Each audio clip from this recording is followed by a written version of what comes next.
warahmatullahi wabarakatuh. Salam sejahtera untuk kita semua. Ketemu lagi dengan saya, Mas Rono, di Ruang Bincang. Bincang santai di Ruang Bincang. Caleg berbicara, rakyat menyimak, rakyat memilih.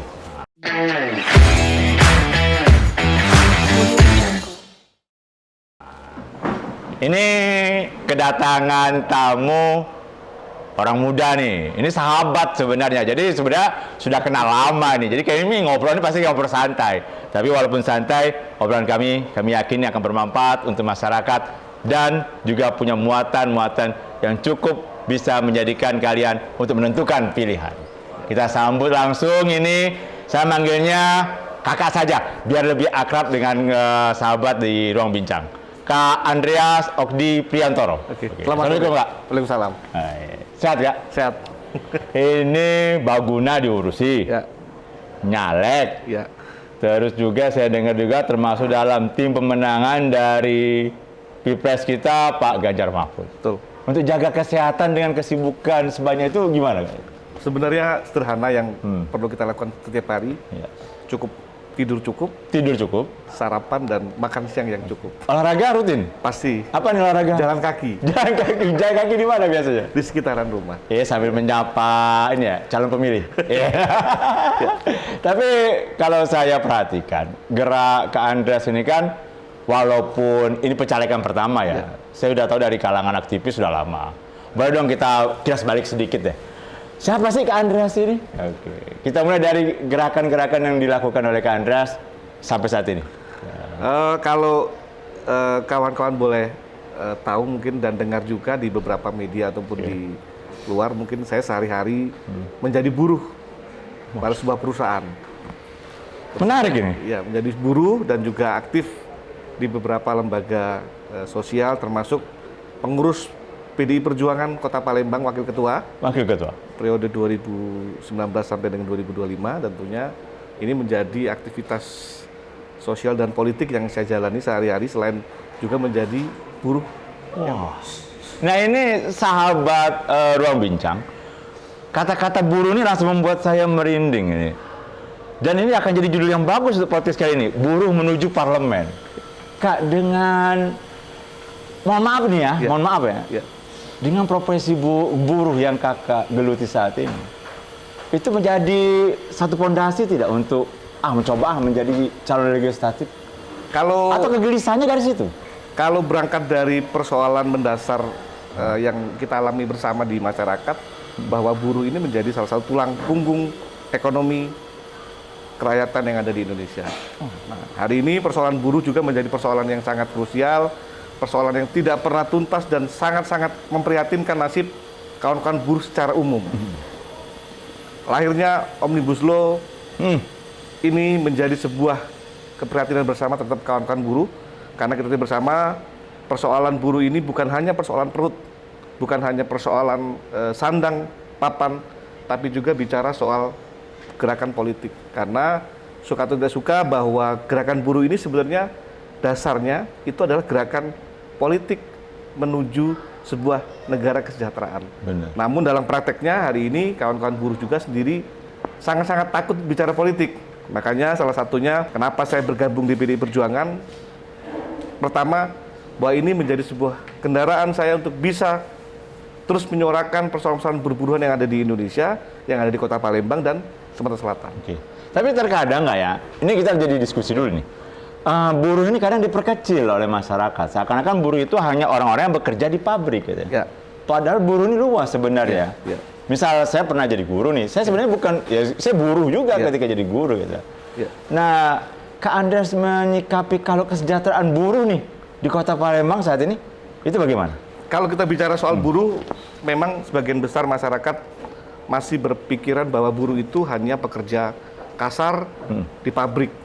Padahal secara umum buruh itu adalah orang yang menerima pendapatan, orang yang digaji, orang yang menerima hasil dari pihak ketiga. Nah hari ini kita bicara kesejahteraan soal buruh, ya kalau kita bicara lebih detailnya ini wong cilik.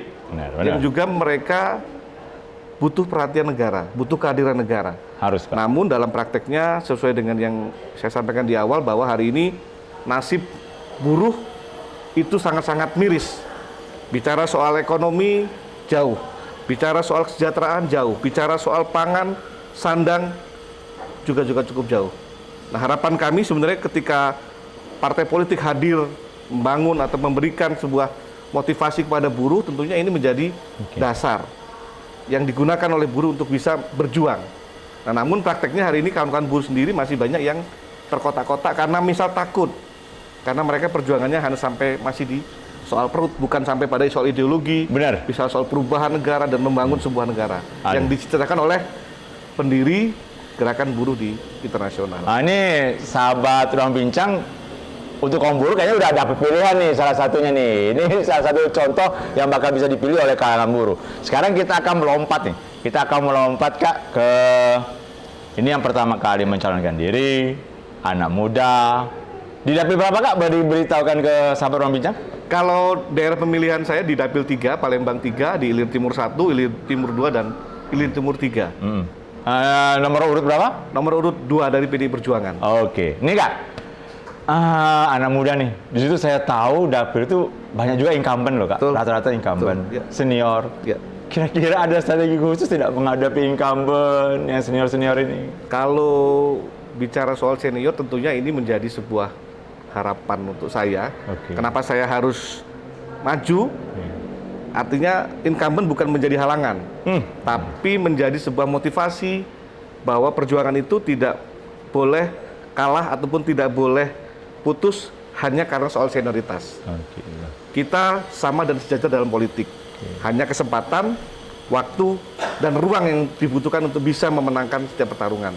Jadi apa yang saya harapkan di Dapil 3, yang mungkin kawan-kawan juga ketahui bersama bahwa di sini hampir seluruhnya yang maju ini adalah incumbent dengan pengalaman politik yang cukup matang, dengan ekonomi yang mapan, dengan gerakan politik yang sudah mumpuni. Tentunya ini menjadi sebuah motivasi tersendiri buat saya bahwa hari ini pertama manusia diciptakan sama dan sederajat, bahwa gerakan politik itu setara.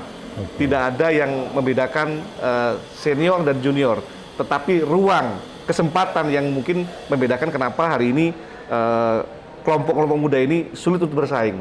Tapi bagi saya sendiri, dengan adanya senior-senior yang hari ini maju, itu menjadi motivasi saya untuk bertarung, karena dasarnya sama dan setara. Kalau tidak setara tentunya tidak bisa bersaing ya. Kalau kita takut di awal ya sudah, kita tidak usah bertarung di pileg nantinya. Berarti bukan membuat pesimis, malah optimis ya, Kak? Justru optimis. Justru optimis. Ya. Nah ini saya langsung mengerucut Ketua Baguna. Ya. Posisi itu menguntungkan tidak, Kak, sebagai caleg? Ya, sejauh ini saya sebagai Ketua Baguna Kota Palembang ini merupakan badan partai yang dibentuk oleh partai yang baru periode pertama saya pegang, dan ini sudah menjadi bagian dari gerakan sosial partai yang melakukan kegiatan berkaitan dengan misal kebencanaan yang ada di Kota Palembang.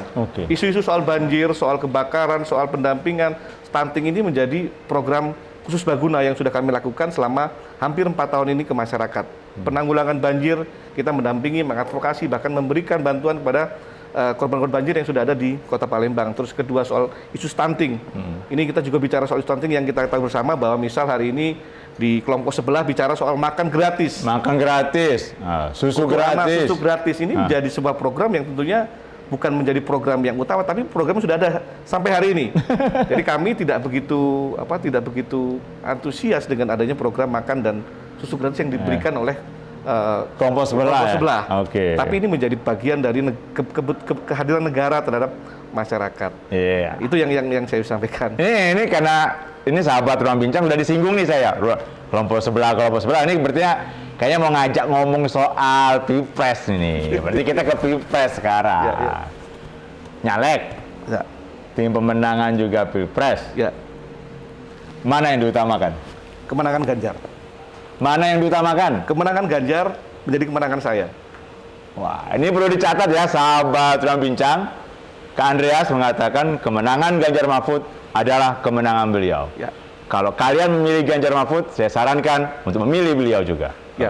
Nih, kalau memang itu jadi target utama, strategi sekarang apa nih? Dari anak muda, dari caleg nih, yuk. Kalau dari saya, terutama untuk Ganjar Mahfud, pertama, saya melakukan kampanye door to door kepada masyarakat. Pertama yang saya kampanye adalah kemenangan Ganjar. Karena kalau Ganjar menang, orang milih Ganjar pasti milih saya. Hasil. Orang milih Ganjar pasti milih PD Perjuangan, milih saya. Benar. Nah ini yang pola yang saya lakukan, terutama di kalangan masyarakat kelas bawah, terutama di kawan-kawan becak. Terus kemarin juga saya ketemu dengan beberapa ibu-ibu, karena yang sering saya temui di masyarakat itu adalah kawan-kawan dari perempuan, terutama ibu-ibu yang ada di perkampungan, di daerah-daerah pinggiran yang saya susuri, yang di sekitar Palembang, terutama yang daerah-daerah kumuh. Mereka selalu bicara soal kesejahteraan, bicara soal stunting, bicara soal ekonomi. Nah, saya kampanyekan bahwa ada Ganjar memiliki program, ada 21 program. Salah satunya yang pertama itu kan adalah menciptakan 17 juta lapangan kerja. Ini kembali ke awal bahwa saya buruh, bahwa persoalan buruh ini menjadi persoalan mendasar, dan artinya Ganjar bisa menjawab persoalan buruh yang artinya ada 17 juta lapangan kerja yang akan diciptakan. Inilah yang akan membangkitkan ekonomi kita di 2004 nanti dengan asumsi pertumbuhan 5,1%. Oke. Nah ini kakak kan sudah tadi mengatakan ke tukang beca, berarti kakak sudah sampai ke masyarakat bawah. Sudah. Popularitas Ganjar Mahfud di dapil kakak dulu deh. Sejauh ini kalau kita bicara Ganjar Mahfud di dapil saya, di dapil 3, masyarakat masih antusias walaupun kita tahu bersama di dapil 3 itu merupakan dapil yang juga banyak pendukung salah satu paslon, 01 dan 02. Di sana ada satu wilayah yang khusus pendukung 01 dan ada satu wilayah juga yang khusus pendukung 02. Sehingga dari beberapa lokasi yang ada pendukung 01 dan 02, saya puteri. Ada saya dari samping, dari pinggiran-pinggirannya saya ambil yang kelompok-kelompok yang terpinggirkan, yang tidak pernah diadvokasi oleh kawan-kawan itu menjadi bagian dari kampanye Ganjar dan kampanye saya juga. Jadi dua hal ini yang saya lakukan. Tapi kita sama-sama yakin kan yang dikatakan basis 01, 02 itu akan kita rebut juga kan? Pasti. Pasti kan? Ya. Kita akan berjuang keras di situ? Pasti. Pasti. Ini Kak, beda tidak ketika melakukan sosialisasi pencalekan ya sebagai diri sendiri nih, dan ketika mempromosikan Ganjar Mahfud? Sangat berbeda. Nah, coba dong. Karena kalau kita bicara Ganjar Mahfud, kita bicara Indonesia.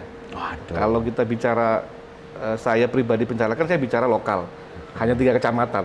Tapi kalau kita mengkampanyekan 21 program Ganjar Mahfud, ini kita bicara Indonesia. Tapi kalau saya bicara program saya, bicara tinggal 3 kecamatan. Artinya apa yang disampaikan pada saat melakukan kampanye Ganjar Mahfud ini menjadi sebuah pelajaran yang menarik buat saya, karena saya harus menceritakan, menyampaikan 21 program Ganjar Mahfud yang ada di Indonesia. Dan ini menjadi jawaban dari persoalan yang ada hari ini. Memang 9 tahun PD Perjuangan menjadi salah satu partai pemenang dan memimpin bangsa ini, masih banyak kekurangan yang harus kita sempurnakan. Harapan kami di Ganjar Mahfud inilah semua yang menjadi persoalan kampanye-kampanye sosial yang ada, termasuk program-program yang ada itu menjadi jawaban dari persoalan yang di periode yang datang, sehingga kampanye kami bahwa kemenangan Ganjar, kemenangan rakyat. Ini Kak, ini karena ya kita podcastnya kan selalu dibatasi waktu. Kalau kelamaan juga nanti sahabat dari Ruang Bincang lama nontonnya kapan ini intinya. Ini saya langsung masuk ke pertanyaan terakhir. Saya menganggap kakak sebagai caleg potensial di kalangan anak muda. Saya ingin menanyakan satu hal sebagai juga closing statement dari Kak Andreas. Ayo bagaimana memberi alasan kepada generasi muda yang bakal punya hak pilih nanti tanggal 14 Februari, dan juga orang-orang muda yang baru mencalonkan diri ataupun yang sekarang bergerak di dunia anak muda, kenapa mereka harus memilih Ganjar Mahfud? Silakan Kak, langsung. Baiklah, jadi kenapa kelompok muda harus memilih Ganjar Mahfud? Yang pertama bahwa Ganjar Mahfud ini adalah salah satu tokoh yang menjadi representatif wajah Indonesia. Suka tidak suka, Ganjar Mahfud menjadi pilihan terbaik Ibu Ketua Umum Megawati Soekarno Putri terhadap calon presiden yang diajukan.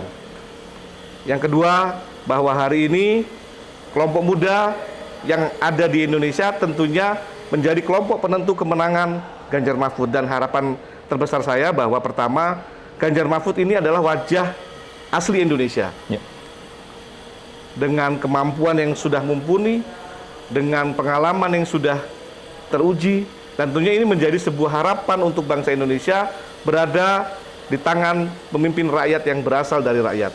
Pemimpin yang selalu mengedepankan demokrasi, pemimpin yang selalu mengedepankan diskusi, dan tentunya pemimpin yang memberikan solusi dan narasi-narasi yang membangun bagi bangsa Indonesia. Artinya kaum muda harus memilih Ganjar Mahfud sebagai sebuah pilihan bahwa bangsa Indonesia, wajah bangsa Indonesia ada di wajah Ganjar Mahfud. Mungkin itu dari saya testingnya. Oke, terima kasih Kak Andreas. Saya langsung mengutip satu kata saja nih.